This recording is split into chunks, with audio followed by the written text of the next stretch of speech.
Fala pessoal, aqui quem fala é o Vini, sejam bem-vindos a mais um vídeo e esse é mais um vídeo de resultados, dessa vez para repassar cada uma das lutas do UFC Randy Brown versus Gabriel Bonfim. Antes de começar, só confere aqui embaixo do vídeo rapidinho se você está inscrito no canal, se não tiver, clica aí no inscrever-se e do lado já coloca o sininho ativo com todas as notificações para você não perder os vídeos novos. E vamos lá, primeira luta da noite, categoria peso casado, na verdade não é uma categoria, né, sempre falo categoria, mas enfim, foi no peso casado, tivemos o Zach Reese contra o Jackson McKee. E quem venceu de virada foi o Zach Reese. Ele finalizou no segundo round com 1 minuto e 38. Luta legal, tá? O Jackson McKee é um cara que gosta de clinchar, dá cotovelada, é um cara realmente agressivo, um cara bom, tá? Ele teve excelentes momentos ali, porém, realmente, quando vai para o segundo round, na verdade, no primeiro round já começou a complicar um pouco, né? Ele começou a ter algumas dificuldades, mas ainda assim, tava melhor, né? Teve mais controle, mais golpe, beleza, tava melhor.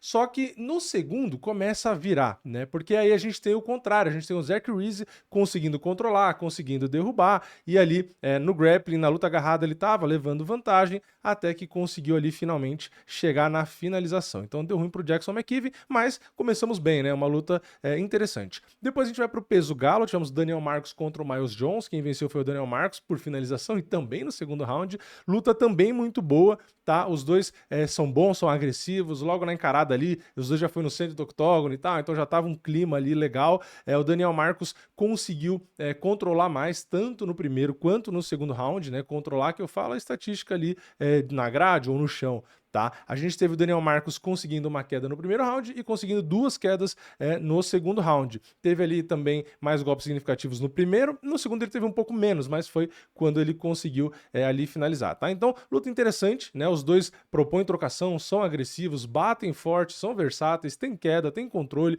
enfim, são dois caras interessantes, então acabou sendo mais uma luta boa, na minha opinião, e mais uma que não foi para decisão. Aí a gente vai para a terceira luta, peso palha, tivemos a Denise Gomes contra a Tisha Pennington, uma luta como esperado, tá? Não dá nem para dizer que foi uma surpresa, é uma luta mais morna, né? Tivemos ali a luta inteira, né, acontecendo, como previsto, indo até o final. A Denise conseguiu conectar mais golpes significativos no primeiro round, no segundo foi a Tisha e no terceiro foi um empate. Então, vamos dizer que foi um empate no geral, um round para uma, um round para outra e o mesmo volume no segundo round. Mas no geral, tá? A Denise foi melhor mesmo. Ela teve inclusive 3 minutos e meio de controle no terceiro round, tá? Então ela conseguiu vencer ali para todos os juízes, todos os rounds. E eu acho que foi mais ou menos o que aconteceu, tá? Eu achava aqui que essa luta seria uma luta potencial para Tisha Pennington, que era a Zarona, até poder conseguir vencer, só que a Denise se apresentou melhor até do que eu esperava, tá? Ela conseguiu derrubar no primeiro round, conseguiu derrubar duas vezes no terceiro round, realmente parecia forte, a Tisha, apesar de ser dura, não conseguiu fazer frente, tá? Então eu gostei bastante da performance da Denise, né? Boa na trocação, boa no jogo de quedas, estava bem ali no condicionamento, terceiro round conseguiu controlar bastante, então venceu uma menina dura, tá? Na minha opinião, então boa vitória da Denise. Quanto à emoção em si, entretenimento ali e tal, uma luta que não foi ruim, né? Mas não foi das melhores, né? Das 3 lutas que teve aí, foi a mais morna ali, mas já era o esperado, então até aí beleza.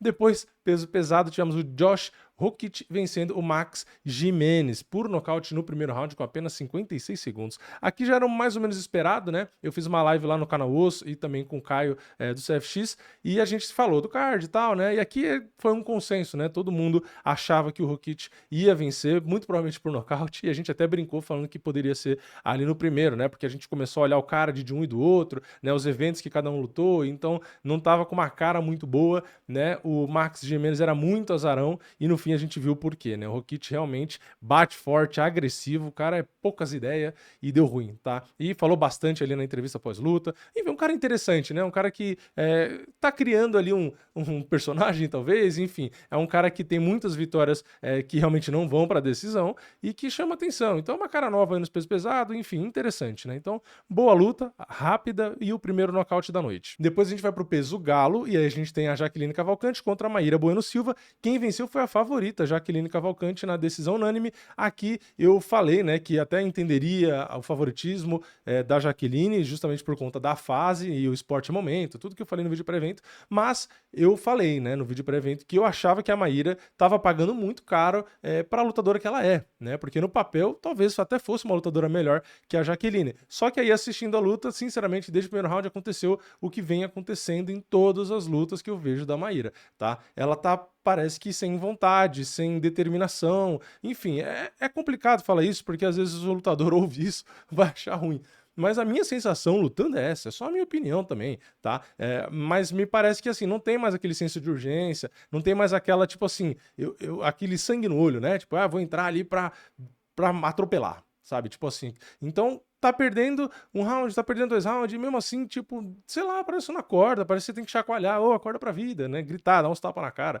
Enfim, então a sensação é essa, que a Jaqueline queria lutar, queria vencer, tava trabalhando, e a Maíra ficou muito machucada, né, no geral ali, e tentava uma coisa ou outra, sabe? Mas tá meio que só reativa, esse é o ponto. Fica muito passiva na luta. Então, como que o juiz vai dar round pra você? Sabe? Parece que ela tá ali por tá ali, porque, sabe, tipo, é isso, não tem muito o que falar, sinceramente. Parece que só queria ganhar grana. E assim, é triste, sinceramente, porque quando eu critico um lutador, brasileiro ou não, eu não tô criticando porque eu quero, eu tô criticando porque é o que eu acho, né? Eu não tenho um objetivo de criticar. Então, ainda mais quando eu torço pela pessoa, né? Então, no caso, eu torço, só que aí vem o que eu sempre falo, aquela frustração. Por quê? Eu sei quão boa ela é, e vendo esse tipo de performance, não só essa luta, mas algumas outras, dá uma tristeza, né? Uma decepção, porque, pô, sabendo da capacidade dela e vendo a performance, cara, é bizarro, né? Mas enfim, infelizmente perdeu. Vamos ver aí o que acontece. Não faço ideia de contrato nem nada, mas das últimas 5 lutas, um é no contest, que é a primeira de todas, e depois as 4 são derrotas, tá?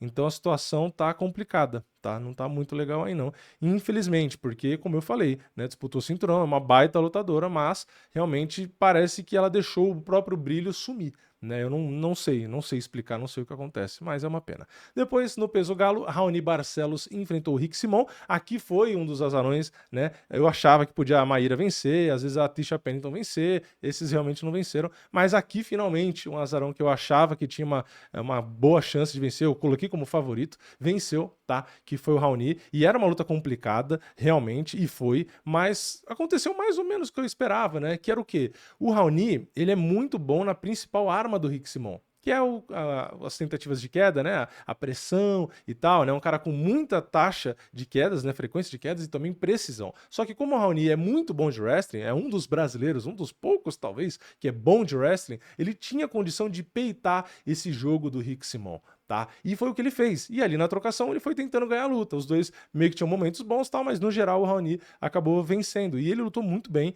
né? Mesmo com a idade e tudo, ele entregou e conseguiu vencer. Então, no fundo, eu ainda estava certo e eu torci por ele. Então, é muito bom isso, né? E se a gente for olhar, o ponto que eu falei de wrestling foi o que decidiu, porque o Simon tentou 6 quedas e não derrubou nenhuma vez. Enquanto o Raoni tentou mais quedas, ele tentou 8 e ele derrubou uma vez. Então, assim, os dois são muito ofensivos nesse jogo de quedas, só que os dois são tão bons que eles defendem muito bem. Então, mesmo os dois derrubando bem, eles defendem bem também. Então, no fim, praticamente ninguém caiu. E quando caiu, foi o Rick Simon que tomou a queda. Então, meio que a minha leitura, no fim, foi acertada. O ponto forte do Rick Simon não serviu contra o Raoni. E aí o Raoni, no restante da luta, e ele é completo, né? Bom jiu-jitsu, boa trocação, ele conseguiu ter vantagem. Foi uma luta muito boa, né? Eu particularmente gostei. A gente teve o Rick Simon conectando mais golpes significativos no primeiro e o Raoni no segundo e no terceiro, tá? E aí foi 2-1 para os 3 juízes. Então, uma boa vitória difícil, suada, mas é isso. O que importa é que venceu e venceu um nome muito duro, na minha opinião.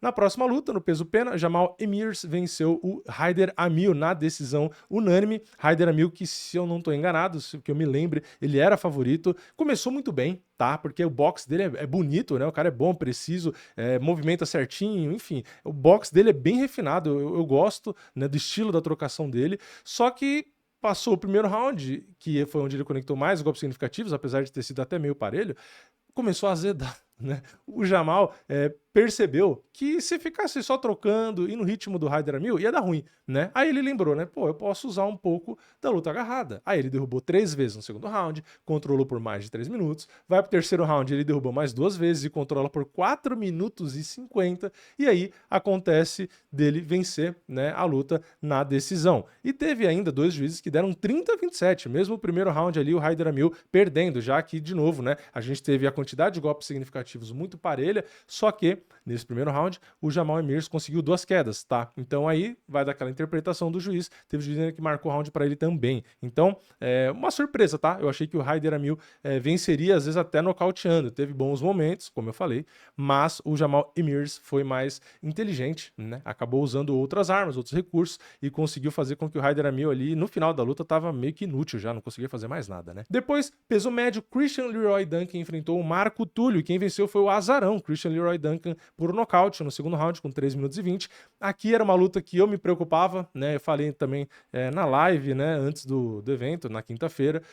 O Túlio, foi o que eu falei, ele tem mais poder, né? Você vê que quando ele bota a mão e tal, realmente parece um cara que machuca mais. Só que o Leroy, é o que eu disse, ele é um cara mais técnico, mais versátil, né? Ele faz coisas diferentes ali. É um cara chato de lutar contra, né? Ele tem uma boa movimentação, dá joelho, dá soco rodado, dá cotovelo rodado, dá chute rodado, o cara faz tudo, né? É um cara realmente muito bom na trocação, não só tecnicamente, como até é plástico, né? É bonito ver o estilo dele trocando e tal. Foi uma luta dura, né? Primeiro round teve bastante troca de força ali, principalmente na grade e tal, o que pareceria até que os dois iam cansar e às vezes perder a pujança ali, né? Perder a força na trocação e às vezes a luta iria para a decisão. Porém, o segundo round foi um pouco mais aberto, a gente não teve tanto controle nem de um lado nem do outro, praticamente, na verdade, olhando a estatística, nem teve controle, e os dois começaram a trocar mais, e tava legal, a luta tava lá e cá, só que o Christian Leroy Duncan acerta um soco rodado muito forte, né? Aí o Marco Túlio sente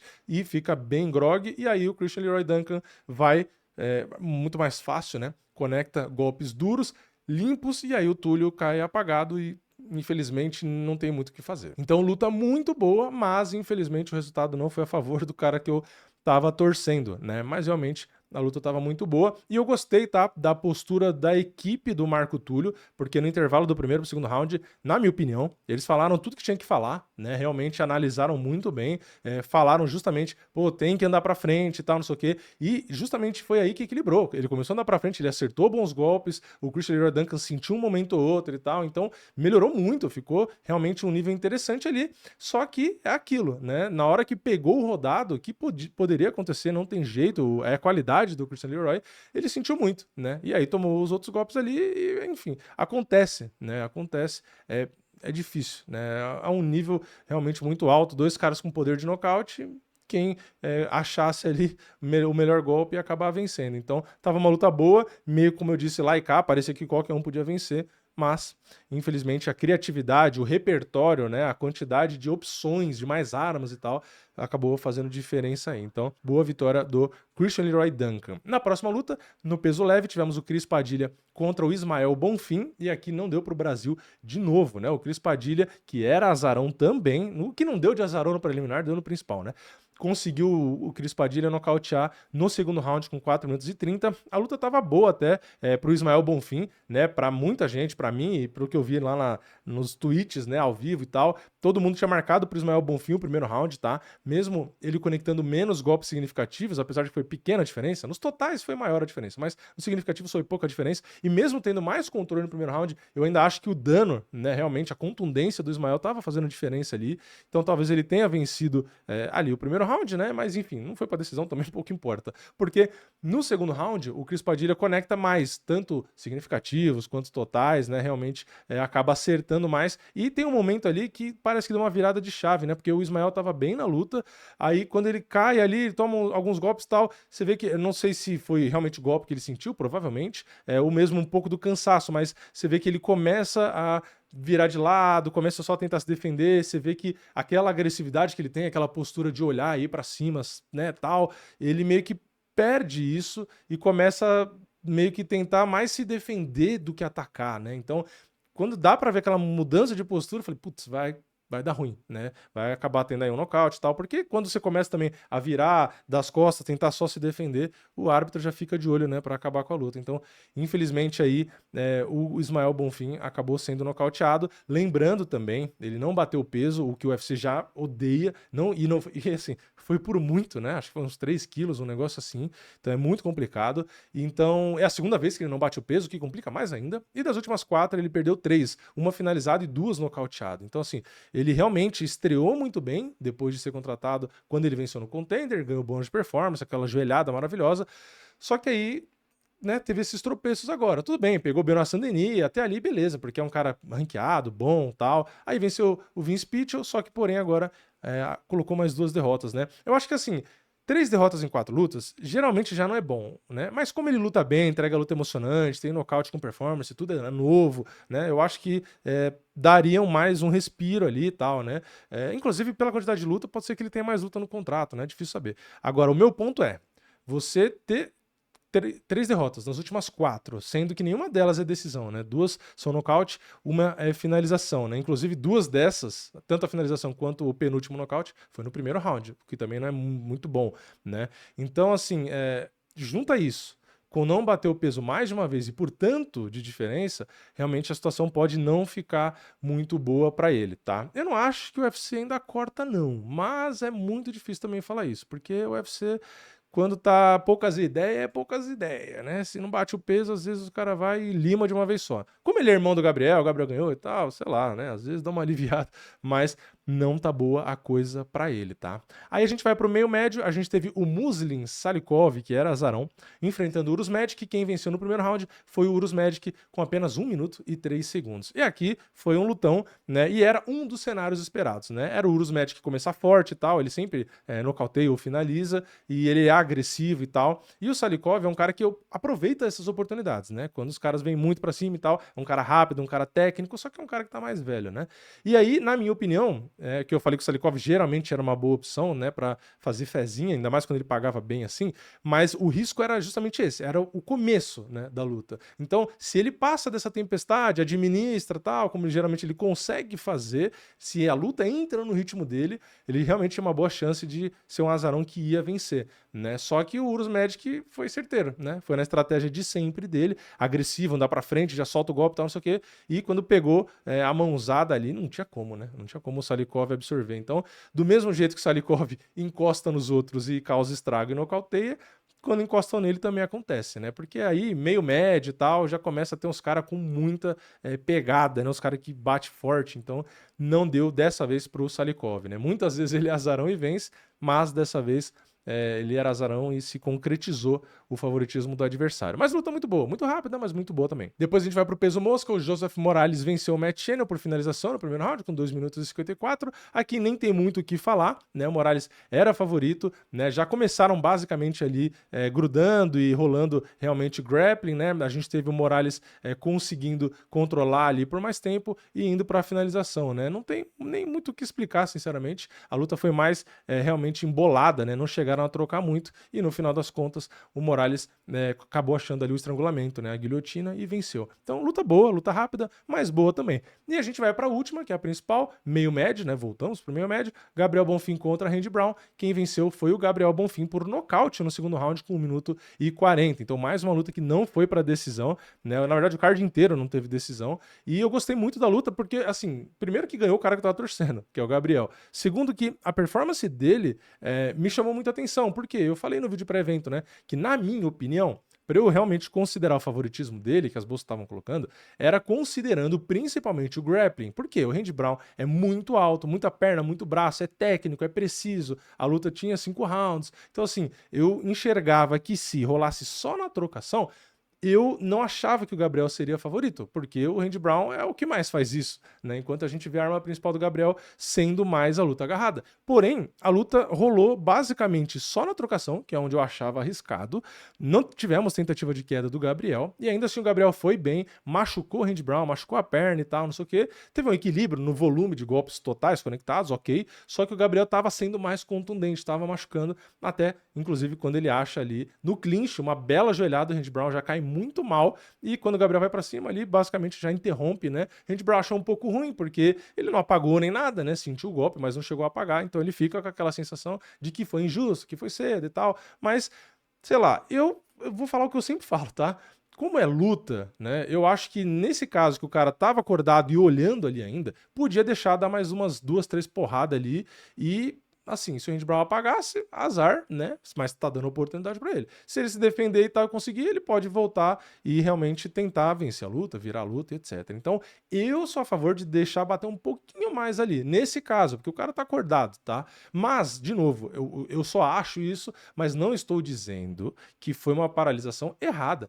Pra mim, é completamente compreensível a paralisação, tá? Então não acho que está errada. É só uma questão de interpretação, de gosto, né? Eu, se fosse árbitro, sempre deixaria dar uma confirmada ali, só para não ter reclamação, não ter polêmica, às vezes precisa remarcar a luta, enfim, tem uma baita dor de cabeça. Então, sim, ele caiu e olhando para o adversário. Então, eu acho que podia ter deixado o Gabriel dar mais uma mãozada no meio da boca dele para ver se apagava ele de vez e aí depois parava a luta. Mas, no geral, não acho, tá, um erro. Ah, foi um erro, devia ter deixado. Não, eu só acho que ia ficar mais claro se desse mais uma ou duas mãozadas ali.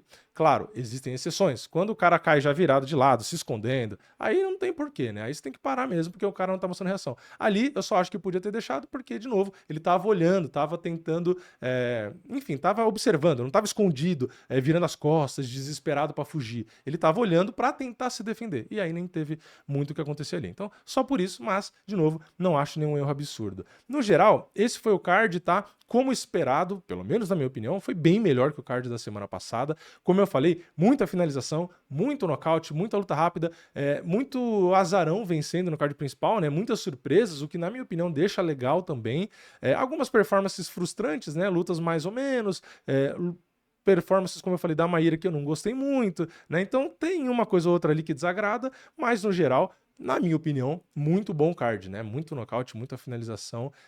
E assim, resultados, lutas até mais parelhas que eu achei do que seria e tal. Então, eu achava uma nota 6 ou 7 e na boa, eu consigo tranquilamente dar uma nota 7 para esse card, porque, de novo, a gente tem que considerar que é um card Fight Night, que é um card no Apex, tá? E ainda assim, na minha opinião, entregou bastante. Aliás, vários resultados aqui, se fosse com torcida mesmo e tal, seria muito mais emocionante. Então, eu acho que vale sim, tranquilo, uma nota 7, foi bem dentro do que eu esperava. Esperava um card legal e acabou sendo. Mas eu quero saber a opinião de vocês. Comentem aqui embaixo, deixa o like no vídeo, se inscreve no canal e eu vejo vocês na próxima. É nóis, valeu, falou!